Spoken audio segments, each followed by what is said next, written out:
Most orchids die not from neglect, but from too much love. This is the full guide for anyone who just brought an orchid home and, immediately started wondering what on earth to do with it next.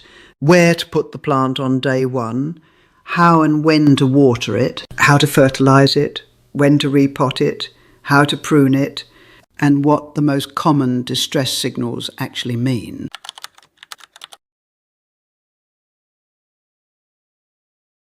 The variety this guide covers is the Phalaenopsis, by far the most widely sold orchid in garden centres, supermarkets and florists worldwide. And the Phalaenopsis, is not your average houseplant. It is what is classified as an epiphytic plant. In nature, it does not grow in soil at all. It grows attached to tree bark high up in warm tropical forest canopies, where its roots are permanently exposed to open air, dappled light and warm, intermittent rainfall. The root system of the Phalaenopsis does not behave like a conventional underground root system. It functions far more like a leaf.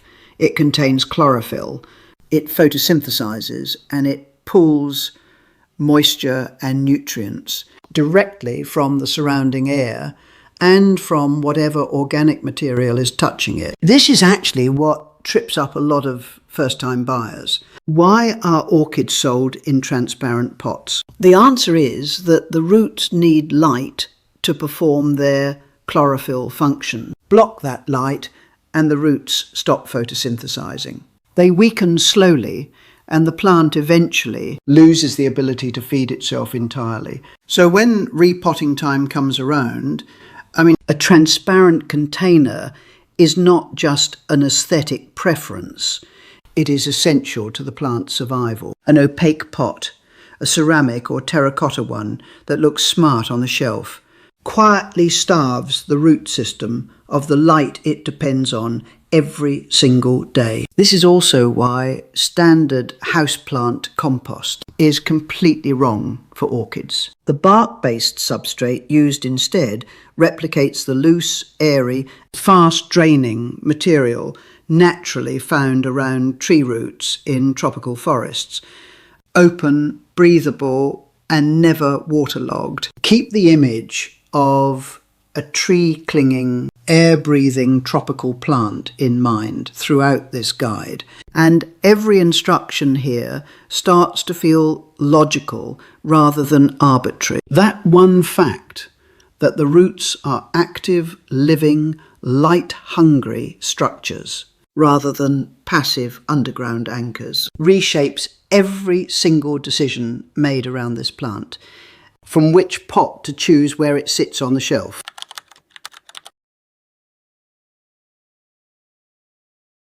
Now that the plant's nature makes sense, the first practical question every new owner faces is the most obvious one. Where does the orchid actually go? Temperature is the foundation for every placement decision. The Phalaenopsis does well between 15 and 32 degrees Celsius. Below 15, it deteriorates fast and visibly. Above 32 or 33 degrees, it hits heat stress and growth stalls out entirely. That range makes it a reliable year-round indoor plant in most temperate climates, and one that can go outdoors in summer, but only in very specific spots. Indoors, the best position through autumn and winter is near a south or east-facing window, where the plant gets consistent indirect light for around 6 to 7 hours each day, where the plant gets consistent indirect light for around 6 to 7 hours each day. A windowsill works well, as does a small table or shelf positioned close to a balcony door or a large window. The key is light duration, not light intensity. As spring arrives and natural sunlight strengthens, a sheer curtain drawn halfway across the glass softens the incoming rays into a diffused glow. that the plant, responds to really well. In summer, a south-facing window can start delivering too much direct light. Leaf scorch and heat stress follow quickly. The fix is either moving the plant to a north-facing window or placing a light curtain between the plant and the glass. For outdoor placement in summer, a garden, a terrace, a covered balcony, the right spot is under a large evergreen tree or beneath a pergola. Bright ambient light, but never direct rays hitting the leaves. Once outdoor temperatures push past 36 or 37 degrees, the plant comes back inside to somewhere cooler and more comfortable. And for anyone without ideal window access, a studio flat, a dark room that simply does not get enough natural light, artificial lighting is a completely valid and effective solution. 2 LED grow lights positioned directly above the plant, set to run for 12 hours each day, provide everything the plant needs to grow as strongly as it would under natural light. There is, no home setup that makes growing an orchid impossible.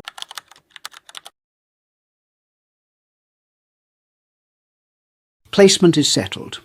Now comes the question that causes more orchid deaths than anything else in this guide: watering. And the approach here is fundamentally different from almost every other houseplant out there. So it is worth paying real attention to this particular part. The best watering signal for a Phalaenopsis is not a calendar, a phone reminder, or a fixed schedule. It is the roots themselves, and because the pot is transparent, they are visible at all times. Roots change colour depending on their internal moisture level, and that colour tells a precise and completely reliable story. When the roots start shifting from green toward a greyish or whitish tone, the plant is signalling thirst. When they stay a full, vibrant green, there is still enough moisture in there, and the plant, does not want water just yet. This one visual check removes the single most destructive habit in orchid care, which is watering on a fixed schedule regardless of what the roots are actually showing. Most people water because it feels like time. 7 days have passed, the routine says water, so they water. But the roots may still be perfectly hydrated. Doing that repeatedly over weeks and months slowly suffocates the root system and kills the plant without any single dramatic or obvious moment to point to. As a rough guide, in summer, the roots typically turn grey around once a week. In winter, when the plant's metabolism slows right down, 2 weeks or more can easily pass between waterings. But those are tendencies, not rules.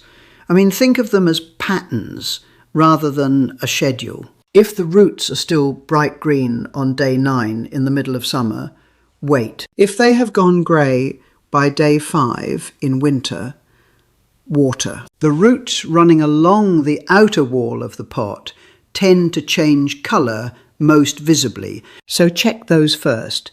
They are the clearest reference point available. Checking them before every watering session is the one habit that separates orchids that thrive from orchids that slowly and silently fail.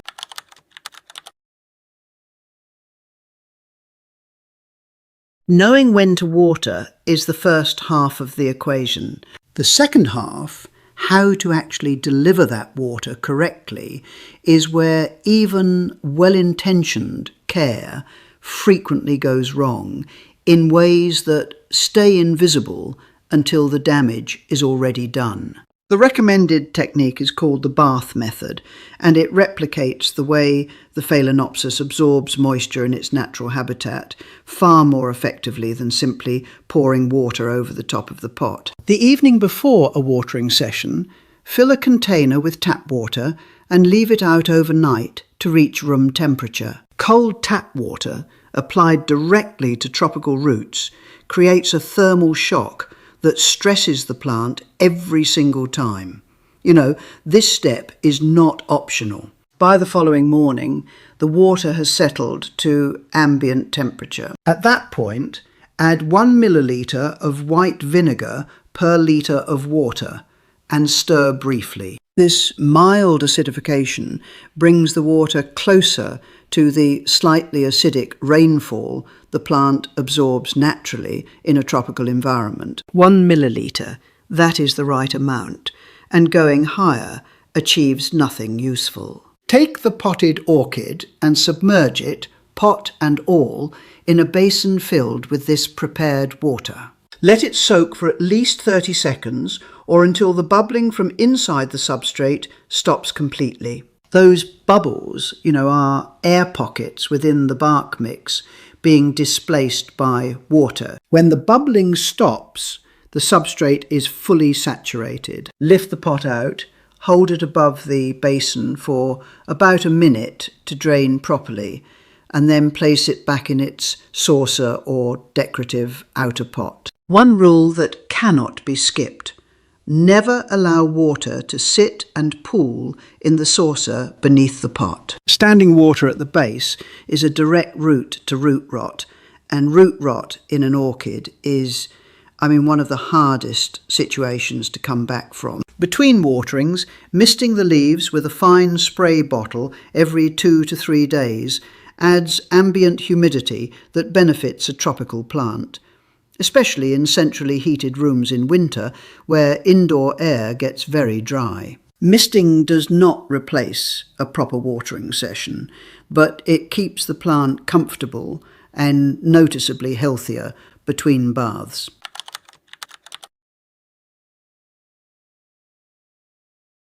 With the right watering approach in place, the plant has what it needs to survive. But surviving and actually thriving are two very different things, and fertilizing is what closes that gap. When to do it turns out to matter just as much as what is actually being applied. An orchid needs nutrients to produce healthy new leaves, a solid root system, and, most importantly, the flower spikes that carry its blooms. The feeding rhythm is simple and easy to track.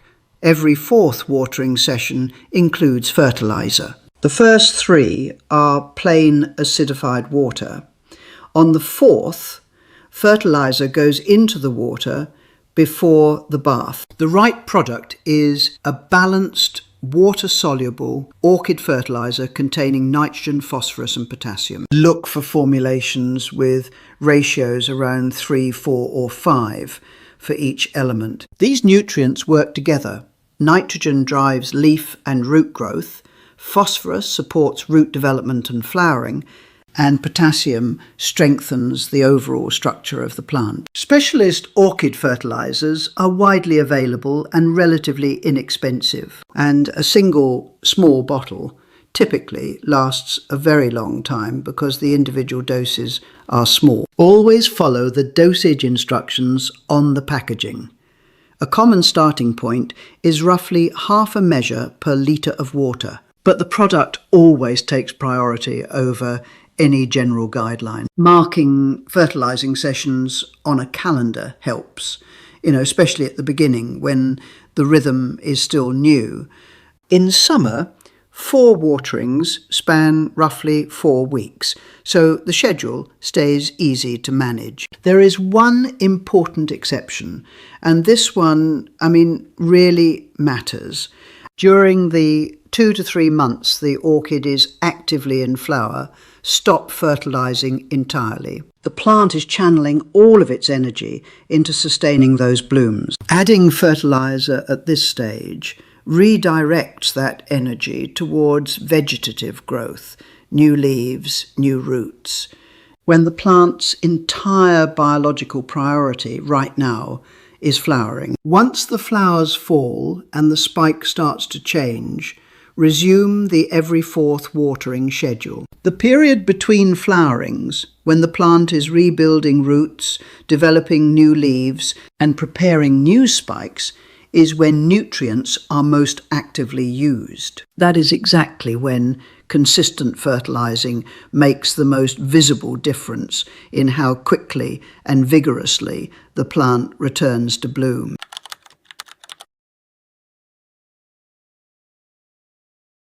Every orchid that gets good care will eventually outgrow its container. And when that moment arrives, handling the repot correctly is what separates a plant that keeps going strong from one that spends the next 2 years slowly recovering from a single bad decision. The first repot should happen around 1 year after purchase. The reason it comes earlier than the ongoing schedule is that newly purchased orchids are typically already quite crowded in their nursery pots by the time they reach the shop. After that first repot, every 2 years is the standard. The bark-based substrate breaks down over time, losing its drainage capacity and compacting around the roots. The roots run out of room. The best window is between May and June, during the plant's strongest period of active growth.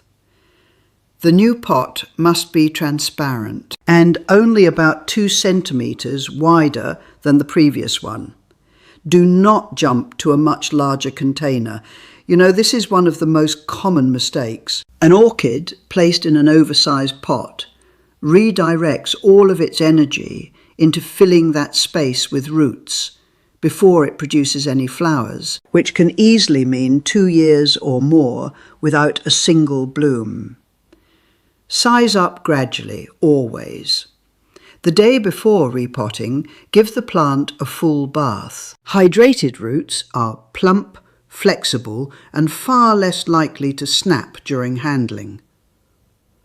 On repotting day, remove the plastic clips holding the flower spike to its support stake, gently unwind the spike and free it.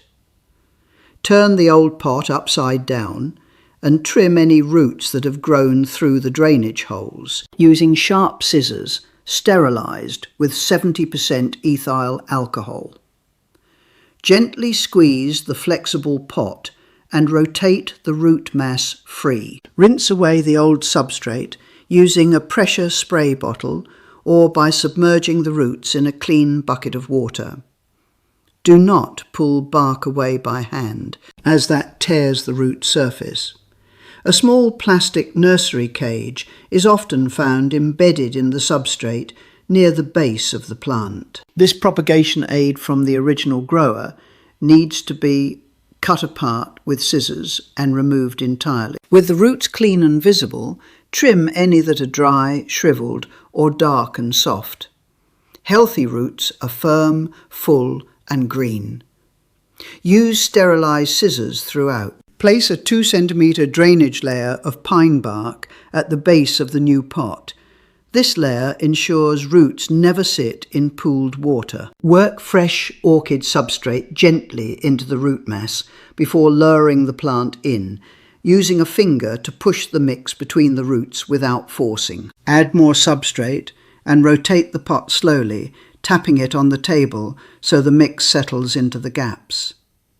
Mist lightly with a spray bottle to consolidate everything. Reinsert the support stakes following the natural angle of the spike and reattach the clips. No watering is needed for the first week.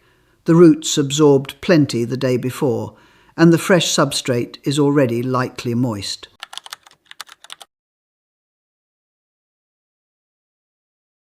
Once the blooms eventually fall, and they always do, a decision about the flower spike has to be made. Getting this right can mean the difference between new flowers appearing within a few months and waiting well over a year.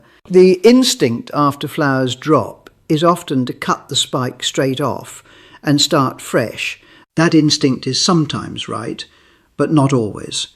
And I mean, acting too fast here is a real mistake. Watch the spike carefully for the first week or two after the final flower falls.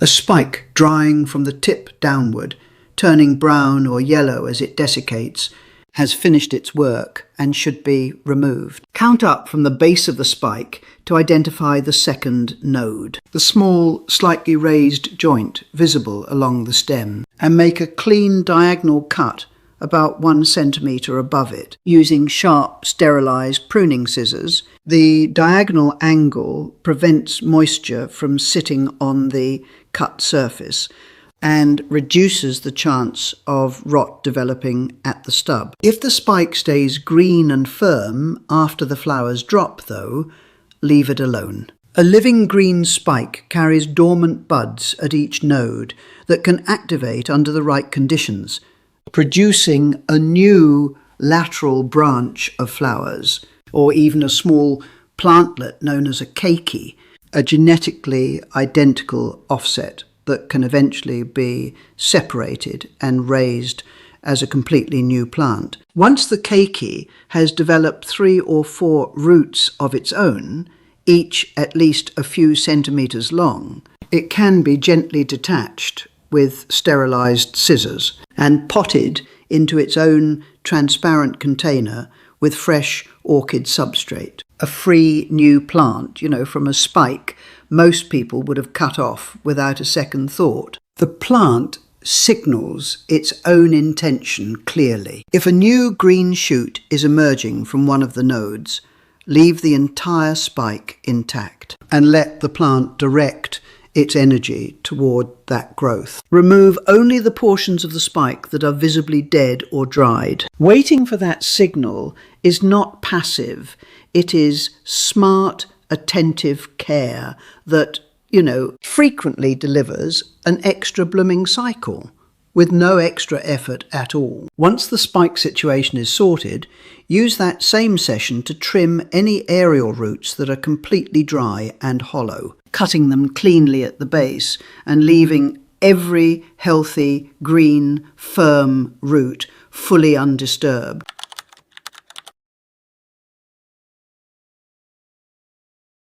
Orchids are actually quite resistant to most diseases and pests that trouble other houseplants. But 2 specific visitors are worth knowing about, because catching them early is the difference between a 2-minute fix and a plant already in serious trouble. The 2 most likely pest encounters with a Phalaenopsis are spider mites and mealybugs. Mealybugs, particularly the cottony white variety, appear as small clusters of white fluffy material on the undersides of leaves, in the joints where leaves meet the central stem, or along the base of the spike. At first detection, the fix requires nothing specialist.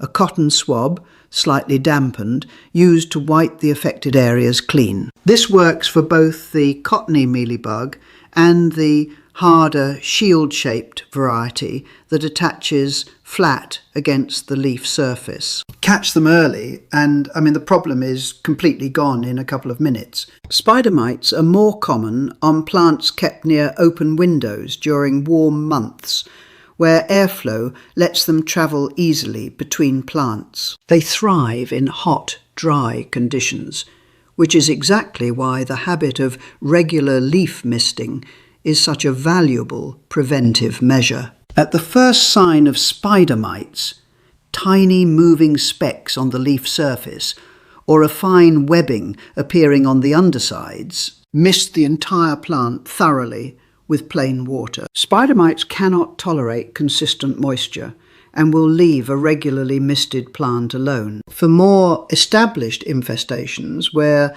misting alone is not enough, water-soluble neem oil is the recommended biological solution. Buy the water-soluble formulation specifically. Pure neem oil is not water-soluble and requires extra preparation steps before it can be applied to plants. And there is, simply no reason to deal with that when the pre-formulated version works just as well. Mix it according to the package instructions and spray the entire plant, covering every surface of every leaf, top and bottom. Fungal diseases, by contrast, are almost never a problem for Phalaenopsis kept indoors under normal conditions. The plant has no evolutionary exposure to temperate climate pathogens. And in a typical indoor environment, they simply do not take hold. One less thing to worry about.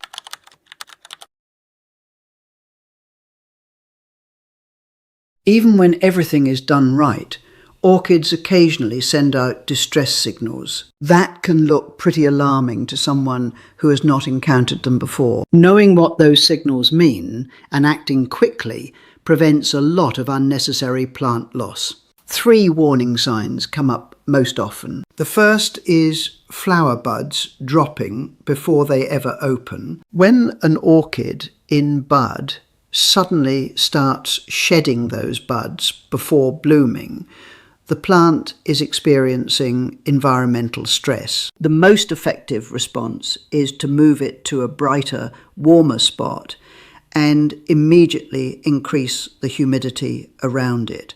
If the leaves are already being misted once a day, increase to twice. If misting was not happening at all, start now. In most cases, more light and more humidity stop bud drop and stabilise the plant within a few days. It is a faster fix than it sounds. The second warning sign is sudden yellowing of leaves, often followed by rapid leaf drop. When this happens with no visible root problem or pest activity, the cause is almost always a sudden cold draft, an open window during house cleaning, airflow from an air conditioning unit, a door left open to a cold corridor. These are the usual suspects. This plant is very sensitive to abrupt temperature changes, even brief ones. Whenever a room needs airing out, move the orchid to a sheltered corner away from direct airflow before opening anything. The third situation, and the most serious, is when leaves become limp, floppy and drooping, rather than firm and pointing outward. This signals stress that is almost always connected to water management. Either the plant has been watered far too often and the roots are suffocating in saturated substrate, or it has gone too long without water and is severely dehydrated. Look at the roots through the transparent pot. Waterlogged roots appear dark, soft and collapsing. If that is what is visible, the situation is urgent. Repot immediately. Remove every rotten root.